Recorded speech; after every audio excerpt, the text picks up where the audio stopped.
నమస్తే, welcome to I dream social spotlight with Kavitha. Pahalgam attack తర్వాత భారత సైన్యం ప్రెసిషన్ స్ట్రైక్స్ చేసింది. ఆ తర్వాత పిక్చర్ అభి బాకీ హై అనుకుంటూ ప్రతి ఒక్కరూ ఎదురు చూశారు. యుద్ధం వస్తుంది అనుకున్నారు, పీఓకేని స్వాధీనం చేసుకుంటామనుకున్నారు, ఎట్ ద సేమ్ టైం పాక్కి బుద్ధి చెప్తామనుకున్నారు. అయితే సడన్గా కాల్పుల విరమణ ఎందుకు తెరపైకి వచ్చింది? ఆ తర్వాత ఏం జరిగింది? విరమణ ఒప్పందం వెనక అమెరికా, ట్రంప్ ఏమైనా ఉన్నారా? నెక్స్ట్ జరగబోయేటువంటి పరిణామాలు ఎలా ఉండబోతున్నాయి? భారత స్ట్రాటజీ ఏంటి? మోదీ మైండ్లో ఏముంది? బోల్డ్ అన్ని క్వశ్చన్స్ ఉన్నాయి. వీటి గురించి మాట్లాడుకుందాం. మనతో పాటుగా ఉన్నారు senior journalist and analyst Suresh Kochattil గారు. సురేష్ గారు నమస్తే అండి, ఎలా ఉన్నారు మీరు?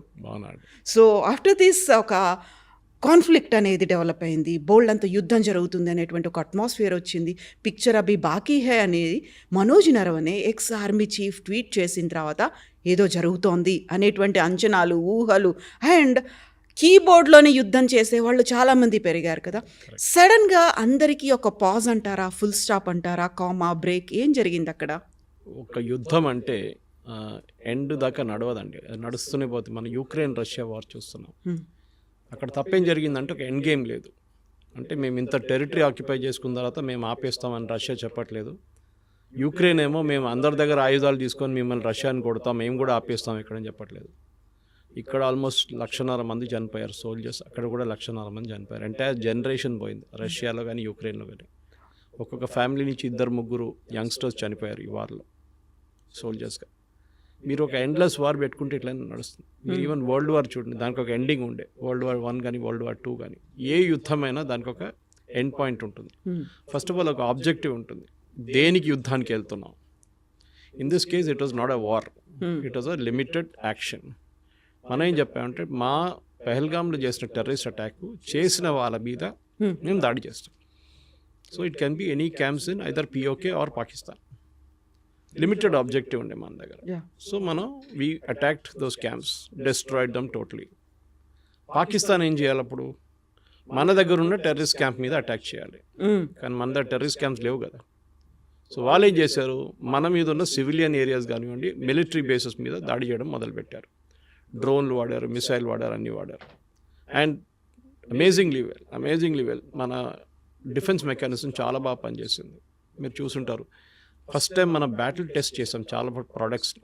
అది S-400 ఉండొచ్చు, ఆకాష్ తీర్ సిస్టమ్ ఉండొచ్చు, పినాకా ఉండొచ్చు, ఏదైనా చాలా సిస్టమ్స్ ఉన్నాయి. అది కూడా నావిక్, మన శాటిలైట్ బేస్ కంట్రోల్ చేసే సాఫ్ట్వేర్ కానివ్వండి, గ్లోబల్ పొజిషన్ సిస్టమ్ కానీ అన్నీ చాలా బాగా పనిచేసింది. దాని వెనక మొత్తం బయటకు వచ్చి అందరు మాట్లాడారు, కానీ చాలామంది మాట్లాడుతున్నారు, ఎస్పెషల్లీ ప్రైవేట్ సెక్టర్లో హెల్ప్ చేస్తున్న వాళ్ళు మాట్లాడుతున్నారు. వాళ్ళ ప్రోడక్ట్స్ రేపు అమ్మాలి కదా వాళ్ళకు, దానికోసం. కానీ ఏం జరిగింది అప్పుడు? పాకిస్తాన్ వచ్చి మన మీద దాడి చేశారు. ఎక్కువ డ్యామేజ్ ఏం చేయలేదు, జమ్మూలో 2-3 ప్లేసెస్లో డ్యామేజ్ జరిగింది. సివిలియన్స్ చాలామంది చనిపోయారు along the international border and also the LOC, ఎందుకంటే అది రెగ్యులర్ అక్కడ నడుస్తూనే ఉంటుంది. సో వాళ్ళు ఫైరింగ్ చేస్తుంటారు బార్డర్ నుంచి, మనం కూడా ఫైరింగ్ చేస్తూనే ఉంటాం. అది ఇప్పుడు కాదు, ముందు కూడా నడుస్తుంది. కానీ మన దగ్గర మనకు వీ లాస్ట్ 5 సోల్జర్స్ టెక్నికలీ, అంటే BSF వాళ్ళు కానీ ఎయిర్ ఫోర్స్ నుంచి ఒక 5 మంది చనిపోయారు.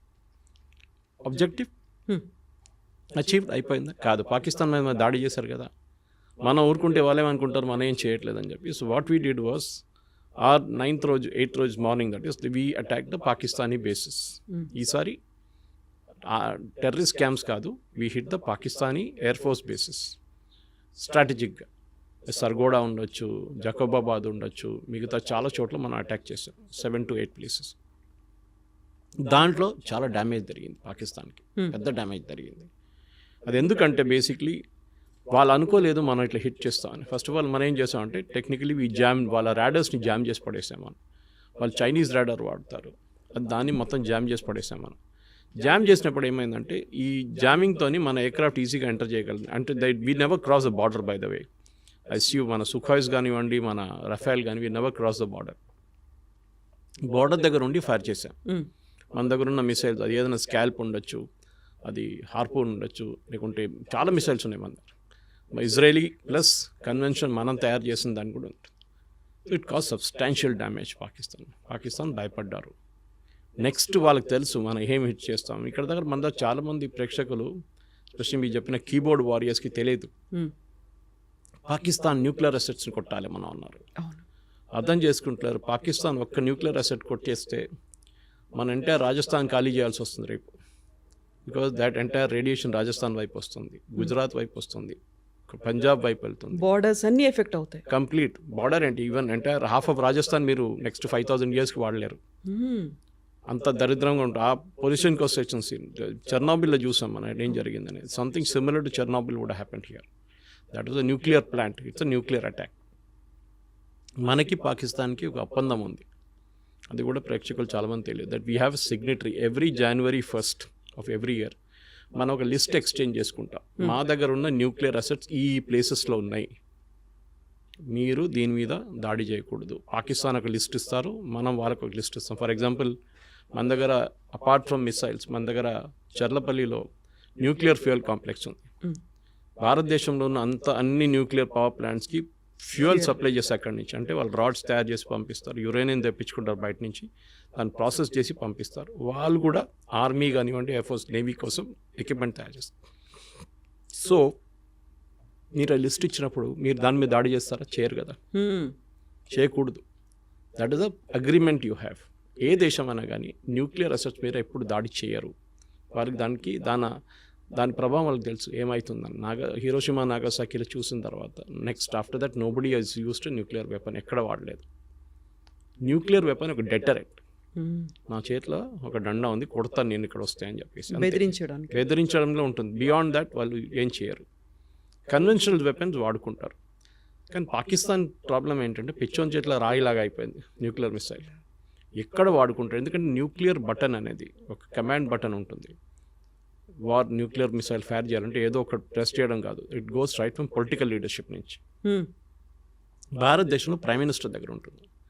డిఫెన్స్ మినిస్టర్ ఆథరైజ్ చేయాలి, ప్రైమ్ మినిస్టర్ బాటమ్ లెవెల్ నుంచి పైకి వెళ్తుంది. ఆర్మీ చీఫ్ ఆథరైజ్ అడుగుతారు, డిఫెన్స్ మినిస్టర్ ఎస్ అని చెప్తారు, ప్రైమ్ మినిస్టర్ ఓకే అని చెప్తారు. Then again it goes down the line. Protocol అనేది ఉంది.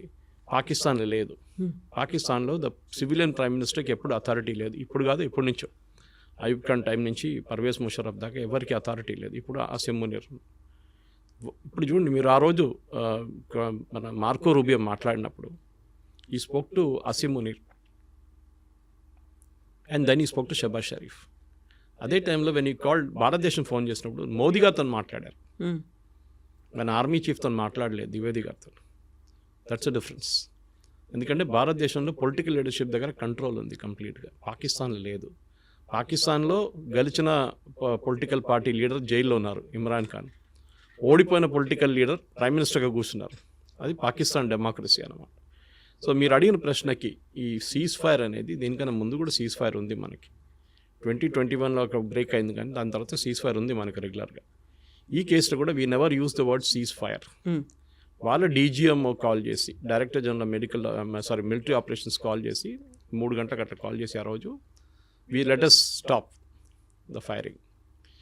మనం బార్డర్ ఫైరింగ్ ఒకటే కాదు కదా, we fired missiles into Pakistan. BrahMos వాడారంటున్నాం, అది కూడా మనం ఇంకా కన్ఫర్మ్ చేయట్లేదు. సో ఆ పరిస్థితికి వచ్చినప్పుడు we kept quiet. We said okay fine, we will check with the political leadership. Check చేసి తిరిగి వచ్చి 5 గంటలకు కన్ఫర్మ్ చేస్తాం, ఎస్ నేను ఆపేస్తాను, మీరు డ్రోన్లు పంపించకండి, మీరు మిసైల్ పంపించకండి, మేము కూడా మీ మీద ఫైర్ చేయం. ఆ పరిస్థితిలో ఉన్నాం ఇప్పుడు. పాజ్ అన్నారు మోదీ గారు, ఆపలేదు. ఒక సెసెషన్. రేపు మన మీద భారతదేశంలో పాకిస్తాన్ నుంచి వచ్చిన వాళ్ళు ఎవరైనా దాడి చేస్తే we will hit back again, the war will start. War అని మనం ఇంకా డిక్లేర్ చేయలేదు దాన్ని, యుద్ధం అని ఎక్కడ చెప్పలేదు. మనం లిమిటెడ్ ఎంగేజ్మెంట్ అంతే. చాలా క్లియర్గా చెప్పాం మనం. ఆ ఫస్ట్ ప్రెస్ కాన్ఫరెన్స్ మీరు గుర్తుంటుంది, కర్నల్ సోఫియా ఖురేషి కానివ్వండి, wing commander Vyomika Singh and foreign affairs secretary ministry గారు ఉన్నప్పుడు వాళ్ళు క్లియర్గా చెప్పారు, నాన్ ఎస్కలేటరీ అని ఒక వర్డ్ వాడారు. అంటే ఇక్కడే ఆపేస్తున్నాం, దీనికన్నా పైకి వెళ్ళట్లేదు, మేము అయిపోయింది, మా అబ్జెక్టివ్ కానీ మీరు మళ్ళీ మా మీద వచ్చి దాడి చేస్తాం, మళ్ళీ మేము చేస్తాం. సో పాకిస్తాన్ చేసిన తప్పది. వాళ్ళకి ప్రాబ్లం ఏంటంటే వాళ్ళ దగ్గర టెర్రరిస్టు ఆర్మీ కలిసి ఉంటారు ఎప్పుడు. ఆర్మీ నుంచి మీరు చూసుంటారు, ఒక ఫ్యూనరల్ సెరమనీలో పాకిస్తాన్ లెఫ్టినెంట్ జనరల్ వెళ్ళారు, అక్కడున్న డిప్యూటీ కమిషనర్ వెళ్ళారు ఆ సిటీది. ఎందుకు వెళ్ళారు? One of the terrorist killed was a senior army officer. కానీ వీళ్ళేం చేస్తారంటే ఈ ఆర్మీ ఆఫీసర్ని టెర్రరిస్ట్ క్యాంప్కి డెప్యూట్ చేస్తారు ట్రైనింగ్ కోసం. మనం ఆ రోజు కొట్టినప్పుడు ఈయన మీద పడ్డది బాంబు వచ్చి, 3 చనిపోయారు. సో దానికోసం ఆయన కాఫిన్ మీద మీరు చూసుంటారు ఫ్లాగ్ ఉండే పాకిస్తానీ ఫ్లాగ్, పాకిస్తానీ జెండా. That is it. And funeral state funeral ఇచ్చారు వాళ్ళు. సో స్టేట్ ఫ్యూనరల్ టెర్రరిస్ట్కి ఇవ్వరు. మన మీడియా కూడా తప్పు చేశారు దాంట్లో. స్టూడెంట్ టెర్రరిస్ట్కి ఫ్యూనరల్ టెర్రరిస్ట్ కాదు, they are Pakistani army officers. వాళ్ళు టెర్రరిస్ట్గా బిహేవ్ చేస్తున్నారు, టెర్రరిస్ట్ క్యాంప్లో ఉంటున్నారు, వాళ్ళకి ట్రైనింగ్ ఇస్తున్నారు, అన్నీ వాళ్ళు చేస్తున్నారు. కానీ ఆ రోజు వాళ్ళ బ్యాడ్ లక్ ఏంటంటే ఆ బాంబ్ వరకు వాళ్ళు అక్కడ ఉన్నారు ఆ టెర్రరిస్ట్ క్యాంప్లో. సో డెఫినెట్ అక్కడ మనం ఆపేస్తాం. సో మన ప్రేక్షకులు అర్థం చేసుకోవాలంటే యుద్ధం అనేది చాలా ఎక్స్పెన్సివ్ ప్రాసెస్. కోట్లు ఖర్చు అవుతుంది. ఒక SU-400 నుంచి ఒక మిసైల్ ఫైర్ చేస్తే మనకి ఎన్ని $500,000 పోతుందా, $1 million పోతుందా, లేకుంటే ఎన్ని కోట్లు, 10 కోట్లు పోతుందా, 15 కోట్లు పోతుందా అని చూడాలి మనం. ఏదో ఫ్రీగా కాదు కదా. మనం ఒక్కొక్కసారి రష్యా దగ్గర తెప్పించుకుంటే దాని ఎక్విప్మెంట్ మనం మొత్తం 5 దానికి $5.2 billion కట్టాం మనం. దాంట్లో బ్యాటరీస్ 45,000 కోట్లు దాకా బ్యాటరీస్ ఫైర్ చేసే బ్యాటరీస్ ఉండొచ్చు ఏదైనా. ఇప్పుడు మీరు ఇజ్రాయలీ ఐరన్ డోమ్ చూడండి. ఐరన్ డోమ్ నుంచి ఫైర్ చేసిన ఒక మిసైల్కి cost is $1 million. Incoming missile అది $20,000 కూడా ఉండదు. కానీ డిస్ట్రాయ్ చేయడానికి ఇంకా ఎక్కువ కాస్ట్ పెట్టాల్సి వస్తుంది. సో మనం దానికన్నా ఆకాష్ తీర్ వాడాం, ఇట్స్ లెసర్ కాస్ట్. ఇప్పుడు కొత్త టెక్నాలజీలో ఈవెన్ ఇజ్రాయెల్ టెస్ట్ చేస్తున్నారు, మనం కూడా టెస్ట్ చేస్తున్నాం. లేజర్ వాడుకుంటున్నాం.